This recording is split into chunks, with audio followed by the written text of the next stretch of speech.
Selamat siang, terima kasih sekali lagi mengundang saya. Luar biasa, saya harus katakan bahwa kita belajar dari kitab Perjanjian Lama. Sekali lagi kita baru selesai tentang 1 Samuel dan saat ini kita masuk ke dalam kitab Habakuk. Saya harus memuji coordinators Indonesian Academy udah memutuskan belajar lagi dari kitab Perjanjian Lama dan saya punya khotbah yang senang sekali saya khotbahkan dari pasal 3 ayat 17 sampai 19. I wish I can start preaching tonight's sermon or today's sermon from chapter 3, 17 to 19, tapi kita harus mulai dari awal. Ketika kita memulai dari awal, kita akan membaca apa yang dikatakan di dalam Habakuk pasal 1 ayat 1 sampai ayat yang ke-11. Firman Tuhan berkata seperti ini. Ucapan ilahi dalam penglihatan Nabi Habakuk. Berapa lama lagi Tuhan aku berteriak tetapi tidak kau dengar. Aku berseru kepadamu penindasan tetapi tidak kau tolong. Mengapa engkau memperlihatkan kepadaku kejahatan sehingga aku memandang kelaliman? Ya, aniaya dan kekerasan ada di depan mataku, perbantahan dan pertikaian terjadi. Itulah sebabnya hukum kehilangan kekuatannya dan tidak pernah muncul keadilan. Sebab orang fasik mengepung orang benar, itulah sebabnya keadilan muncul terbalik.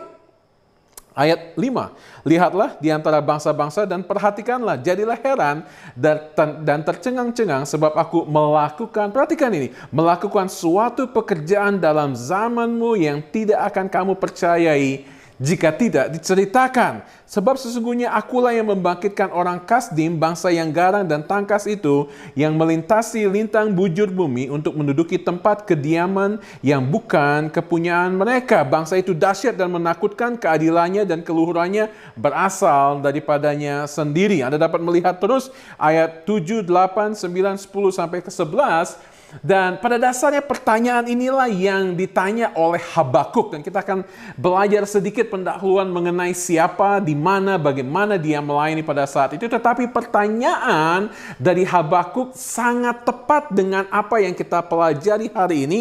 Dengan peristiwa tragis yang baru saja terjadi di Indonesia, tanah kelahiran Anda, tepatnya di Makassar, Sulawesi Selatan. Bagi Anda yang sudah mendengar, ada bom di depan gereja katedral yang sekali lagi melukai kehidupan beragama di Indonesia dan tentu saja sedang mendapat respons yang cepat dari pemerintah. Kita capek mendengar bom bunuh diri yang terjadi entah di depan masjid, entah di dalam masjid, entah di depan gereja, di dalam gereja, dimanapun kita lelah melihat semuanya dan kita bertanya, Tuhan mengapa hal itu masih terjadi? Minggu lalu ada penembakan massal di Boulder, Colorado dan kita masih bertanya, Tuhan mengapa ada orang yang sejahat itu? 2 minggu lalu penembakan di spa di Atlanta, Georgia. Kita bertanya, Tuhan, apapun alasan yang diberi oleh anak muda yang membunuh 6 orang pekerja spa tersebut, kita tidak dapat membenarkan dan kita bertanya, Tuhan mengapa ada yang seperti itu? Ada pertanyaan yang ditanya oleh seorang ayah ketika meresponi apa yang terjadi pada tanggal 26 April 2006 terjadi kecelakaan yang cukup tragis ketika mobil van yang membawa mahasiswa dari Taylor University di Amerika Serikat mengalami kecelakaan dan 5 orang yang ada di dalamnya meninggal dunia. Ada 6 mahasiswa dan 1 dosen, 4 mahasiswa dan seorang staf kampus meninggal dan 1 dalam keadaan kritis. Dan yang 1 dalam keadaan kritis itu menurut petugas rumah sakit adalah namanya Laura Van Ryn. Van Ryn yang berada dalam keadaan kritis karena van mereka rusak parah. Saya rasa saya ada fotonya tadi.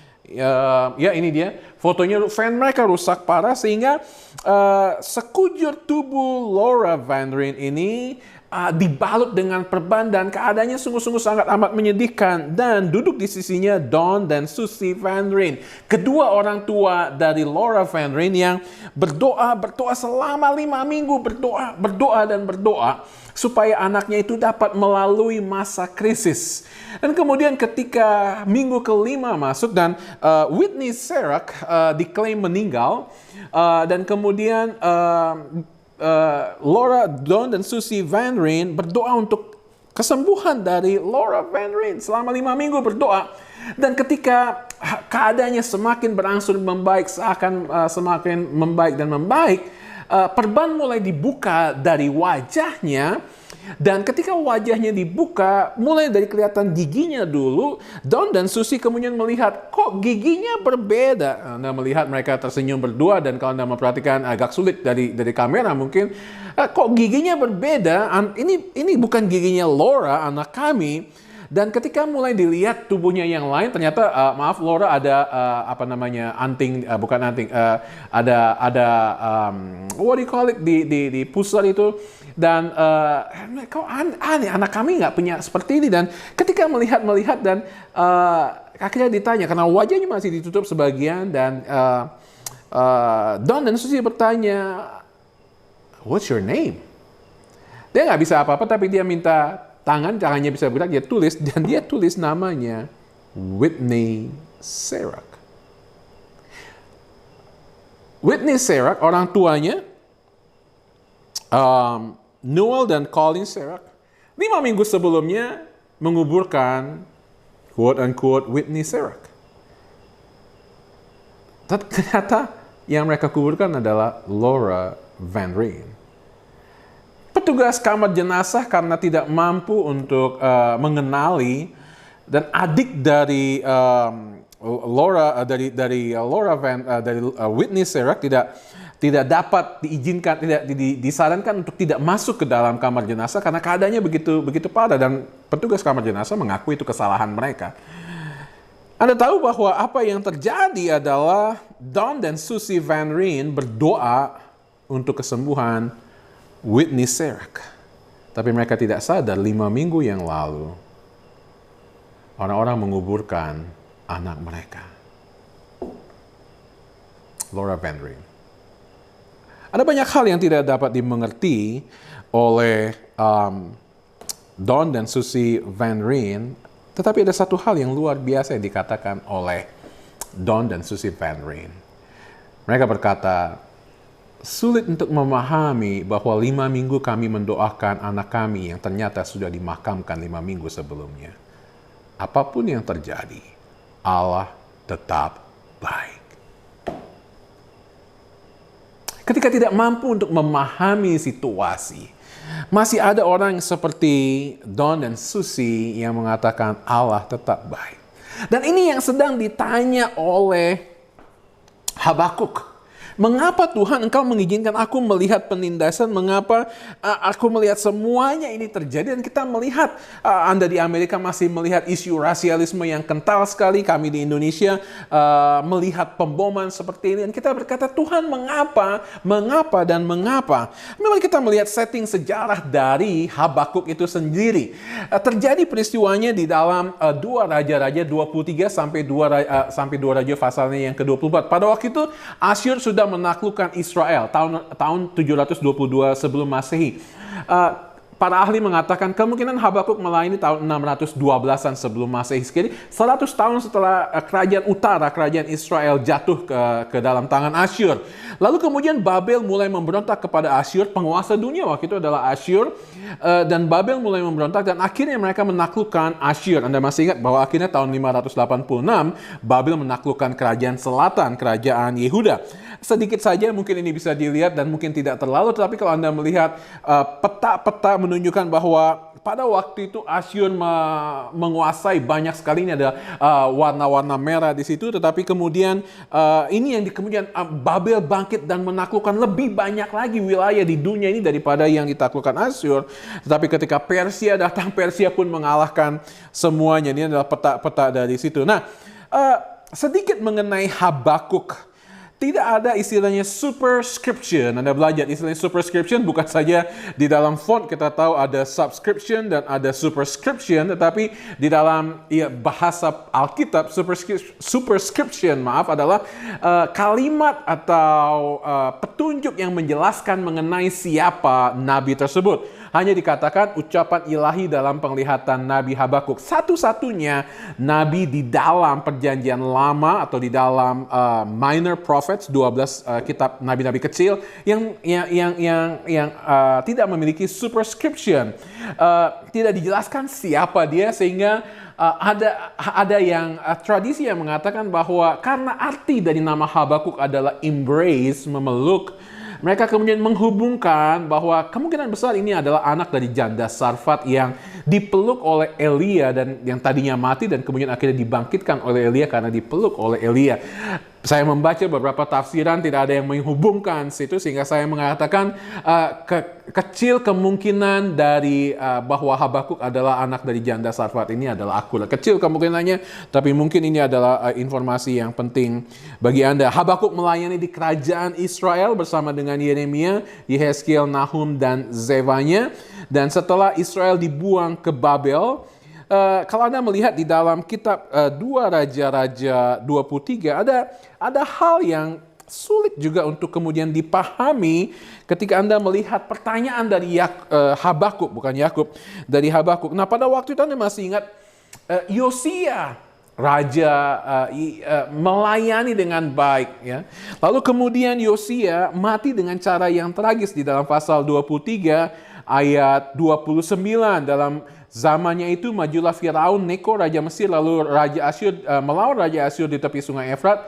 Raja Yosia pergi menghadapinya, tetapi Firaun membunuhnya di Megiddo sesudah ia melihatnya. Anda melihat bahwa Yosia adalah tokoh yang raja yang membawa kebangunan rohani di Yehuda. Tetapi kemudian dia mati dengan cara yang tragis tersebut. Orang bertanya, mengapa Tuhan? Raja yang baik yang dari 8 tahun berkuasa dan kemudian hampir tidak ada celah di dalam kehidupannya. Membawa kebangunan rohani, tetapi mati dengan cara yang tragis, digantikan oleh Yoahas. Lalu Yoahas, anak dari Yosia, dikatakan di dalam pasal 23 kitab 2 Raja-Raja ayat 32, ia melakukan apa yang jahat di mata Tuhan, tepat seperti yang dilakukan oleh nenek moyangnya. Dia tidak melakukan yang baik. Yang lebih parah lagi, kemudian penggantinya yaitu Yoyakim, ayat 37, dikatakan Yoyakim melakukan apa yang jahat di mata Tuhan, tepat seperti apa yang dilakukan oleh nenek moyangnya. Habakuk melayani tepat pada saat Yoyakim menjadi raja, dan dia melihat kejahatan demi kejahatan, kelaliman demi kelaliman, seperti yang dikatakan oleh Habakuk ketika dia berbicara mengenai seperti itu. Nah, ada key important theological text, ada kunci ayat kunci teologis dalam kitab Habakuk yang perlu Anda lihat. Bahwa saya baru mengajar di Indonesia ini, saya baru mengatakan ada banyak kebenaran perjanjian lama yang dikukuhkan di dalam perjanjian baru, dan itu manis sekali, luar biasa indah. Dan salah satunya adalah Habakuk pasal kedua ayat 4, ketika dikatakan sesungguhnya orang yang memusungkan dada tidak lurus hatinya, tetapi orang yang benar itu akan hidup oleh percayanya. Oke?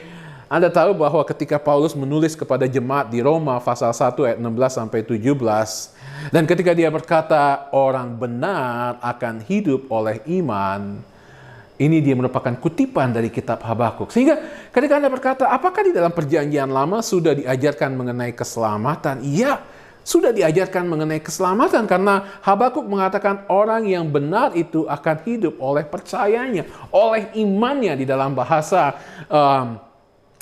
perjanjian baru, bahasa kitab Roma, orang benar akan hidup oleh iman. Sehingga kita tahu, mudah-mudahan jadwalnya pas ketika berbicara mengenai Habakuk 3 ayat 17 sampai 19, kita akan berbicara mengenai bagaimana orang yang benar akan hidup. Dan ada banyak, saya mau mengatakan kepada Anda, jangan melihat Habakuk ini sebagai kitab yang another boring Old Testament book. Tetapi ada hal-hal yang luar biasa yang Anda akan lihat mengenai kitab Habakuk. Misalnya ketika Anda melihat pasal 2 ayat 4 ini, lalu kemudian ada ayat yang luar biasa indah yang saya mau Anda perhatikan di dalam pasal 2 ayat yang 20. Siapapun yang akan membawakan bagian ini akan menikmati ketika Tuhan berkata, tetapi Tuhan ada di dalam bait-Nya yang kudus.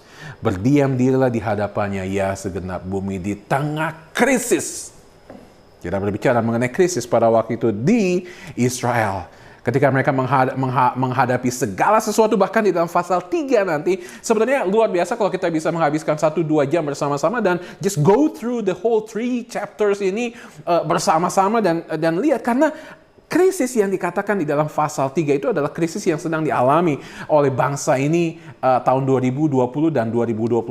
Apalagi Anda di Amerika akan mengalami dampak. Tidak banyak orang yang di Indonesia membicarakan bagaimana kapal dari Ever Given yang sedang stuck di terusan Suez akan mempengaruhi harga-harga di Amerika nanti, karena ada ribuan kapal yang sedang antri lewat di situ dan stuck karena kapal ini mencong sedikit dan terdampak dan tidak bisa lagi. Dan ini adalah krisis, tetapi di tengah krisis tersebut Tuhan berkata kepada Habakuk, dan Habakuk berkata, Tuhan ada di dalam Bait-Nya yang kudus.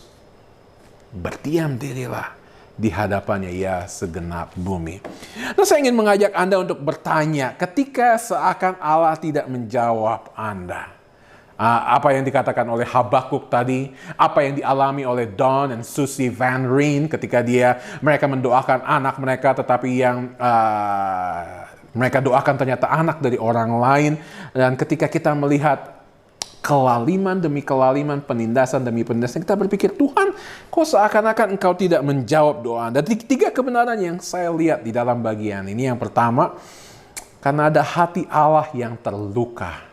Dan Dia seakan tidak menjawab. Anda tahu bahwa Allah tidak pernah tidak menjawab doa. Kita tahu Allah selalu menjawab doa. Dan kita berpikir bahwa Allah tidak menjawab doa. Tetapi ada hati Allah yang terluka. Saya teringat akan apa yang dilakukan oleh wanita Kanaan, Syrophoenician woman, yang datang kepada Yesus berseru-seru dan seakan-akan Yesus mengacukan dia. Tetapi Yesus tidak mengacukan dia. Yesus ingin melihat iman dari wanita tersebut. Dan akhirnya Yesus berkata kepada murid-muridnya yang mengikuti dia sepanjang 2 tahun, dan berkata, sesungguhnya iman seperti ini tidak pernah aku lihat dari orang Israel. Dan apa yang kita lihat di sini adalah bagaimana Habakuk di dalam 1 ayat tersebut mengucapkan seperti ini.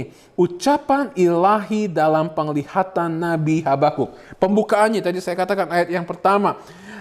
Anda tahu kalau Anda mengikuti khotbah saya selama saya melayani di Livingstone, saya senang sekali untuk melihat pengantar-pengantar dari setiap kitab dan mencoba untuk mengangkat apa yang terlihat oleh kebanyakan orang. Dan ketika kita pembaca Alkitab, kita tidak memahami sungguh mengapa ada kalimat seperti ini, ucapan ilahi dalam penglihatan Nabi Habakuk. Dan Anda berkata, bagaimana mungkin saya bisa melakukan eksposisi, mengupas satu kalimat yang kelihatannya hanya sebagai pendahuluan. Nah, kata ucapan di situ tidak ada bahasa Indonesia yang dapat menerjemahkan kata masa di dalam bahasa Ibrani atau bahasa Inggris yang Anda pegang, the oracle of Habakkuk, the oracle, the divine oracle, itu artinya beban.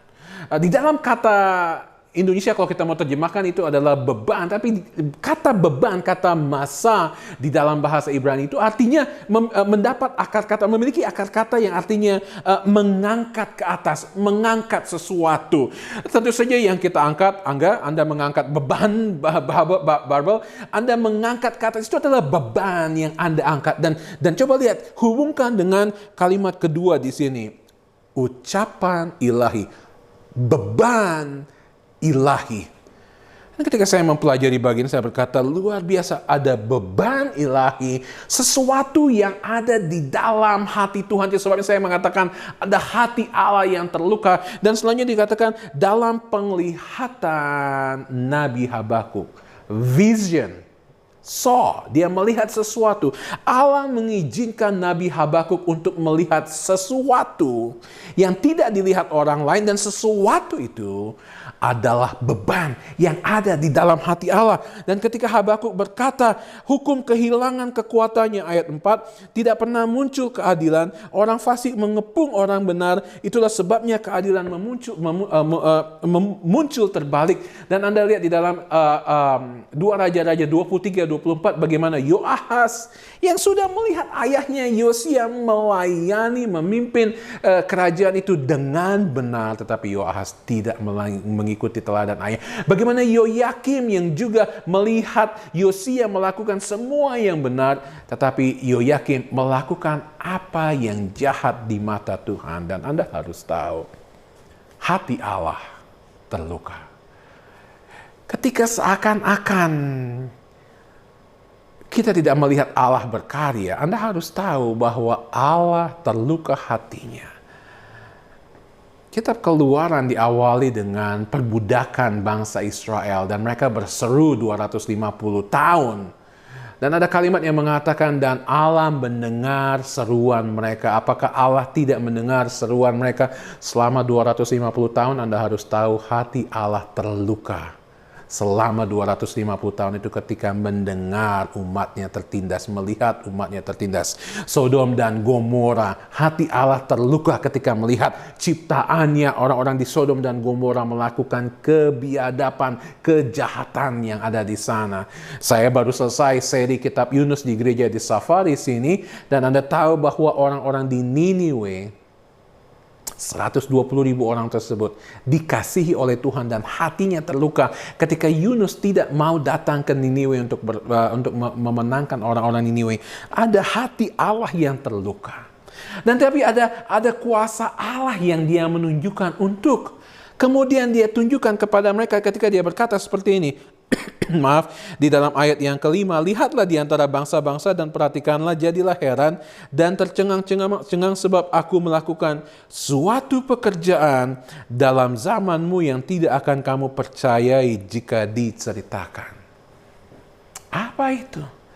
Kita tidak sungguh-sungguh memahami apa itu, karena pada saat itu Israel sudah jatuh ke dalam tangan Asyur dan berangsur-angsur kita melihat kerajaan Yehuda mulai rontok demi rontok, runtuh demi runtuh, dan akhirnya kemudian ditaklukkan. 50 tahun kemudian dari pada saat Habakuk, saudara mereka kemudian akan dibawa ke Babel. Tetapi Anda harus tahu ada kuasa Allah yang ditunjukkan di Babel ketika Anda tahu apa yang terjadi dalam kitab Daniel. 4 orang Ibrani tersebut kemudian melakukan perkara yang besar justru di tempat pembuangan. Anda harus melihat, saya yakin ini adalah salah satu yang ditunjukkan oleh Allah ketika mengatakan pekerjaan dalam zamanmu yang tidak akan kamu percaya jika tidak diceritakan. Saya sedang dengan seorang teman go through the book of Ezra, belajar kitab Ezra, dan kami mempelajari kitab Ezra dan kami melihat bahwa bagaimana Allah setelah 70 tahun pembuangan itu membawa orang Israel kembali ke tanah perjanjian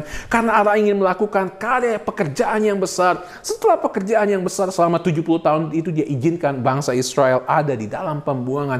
Ada pekerjaan besar yang sedang dia tunjukkan kepada bangsa Israel, khususnya ke dalam kehidupan bangsa Israel ketika mereka harus hidup dalam pembuangan. Dan ketika mereka kembali, Anda baca kitab Ezra pasal 3, ketika dasar bait suci itu kemudian diletakkan kembali dan mereka menangis, berseru, sehingga orang tidak tahu antara seruan sukacita dan seruan tangisan karena mereka melihat bait Allah yang sudah hancur itu dibangun kembali di dalam zaman Ezra.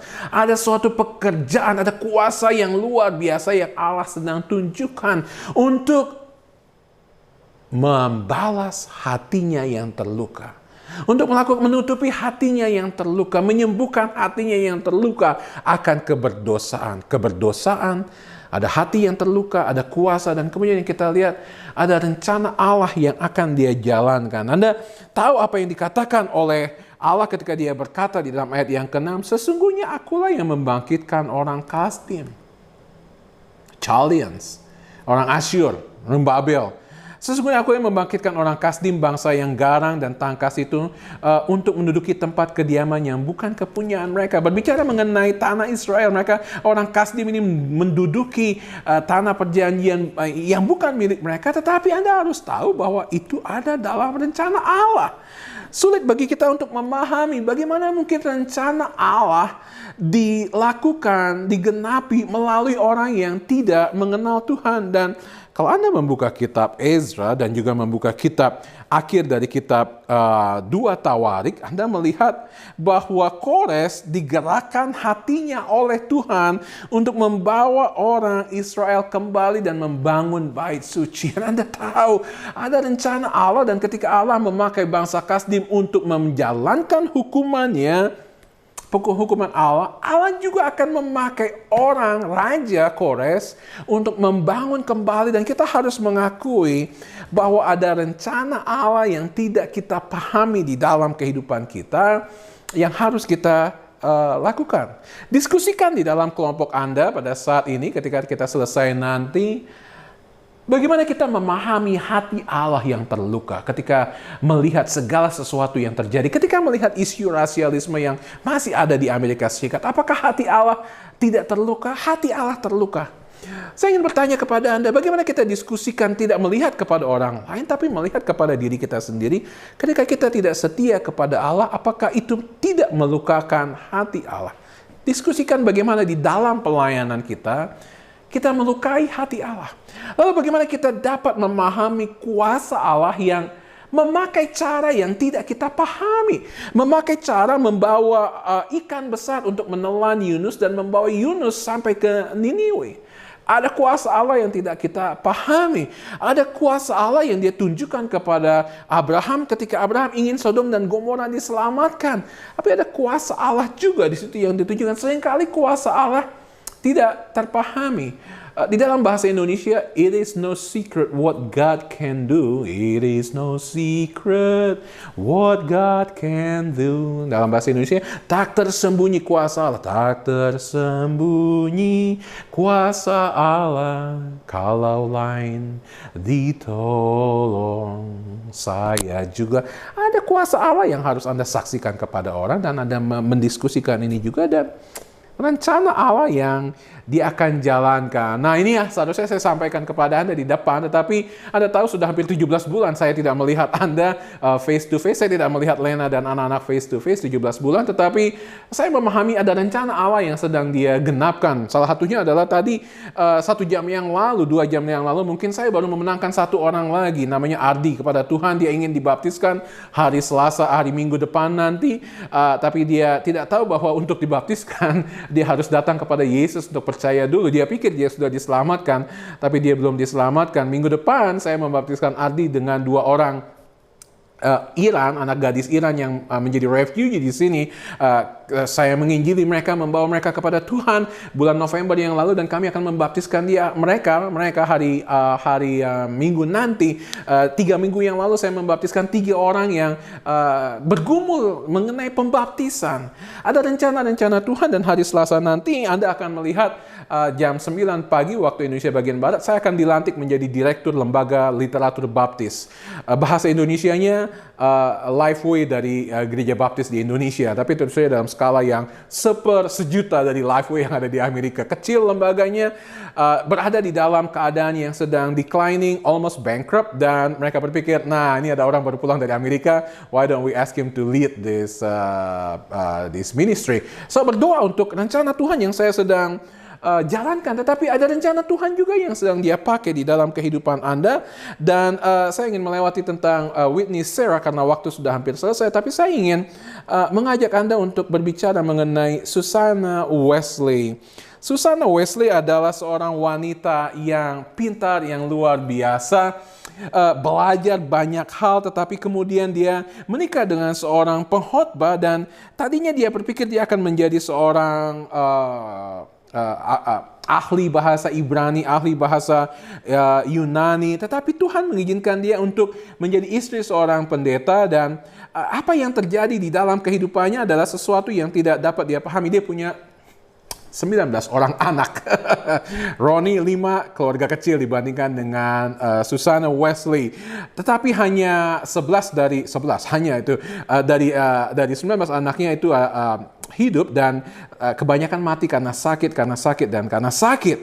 Tetapi Anda harus tahu bahwa 2 dari 11 anak tersebut Anda mengenal nama mereka, John dan Charles Wesley. Anda harus tahu bahwa kehidupan dari Susanna Wesley yang luar biasa ini mendidik anak mereka di dalam Tuhan, akhirnya membawa Susanna yang harus kehilangan Samuel, suaminya, pendeta Samuel Wesley, seorang hamba Tuhan.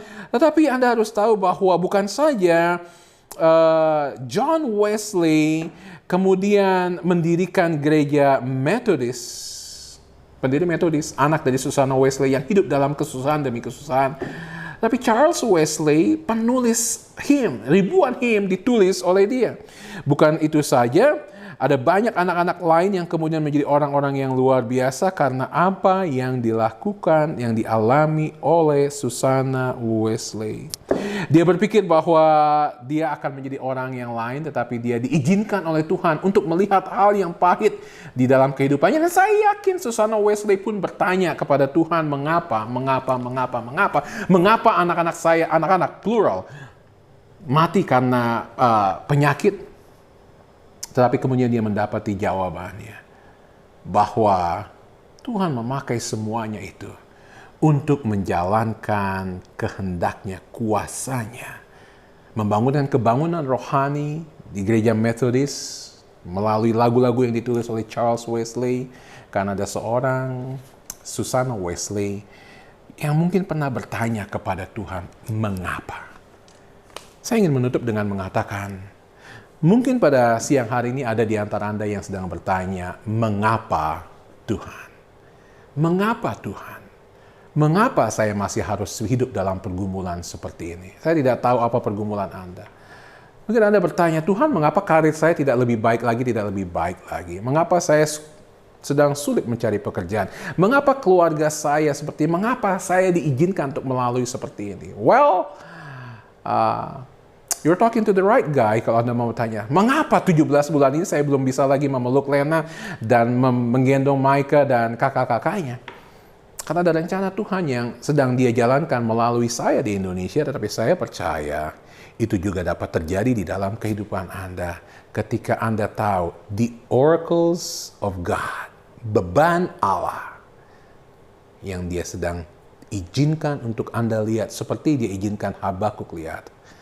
Karena Dia ingin pakai Anda luar biasa untuk kemuliaan nama Tuhan Yesus. Karena Dia ingin ada banyak orang dimenangkan. Karena Dia ingin Tuhan Yesus terlihat dalam kehidupan Anda dan banyak orang diberkati. Bapa, terima kasih untuk sahabat-sahabat hamba di Living Stones Fellowship Church. Dan ketika mereka akan melanjutkan diskusi, Tuhan berkati diskusinya hangat mengenai hati Allah yang terluka, mengenai kuasa Allah yang dijalankan, dan mengenai rencana Allah yang dinyatakan.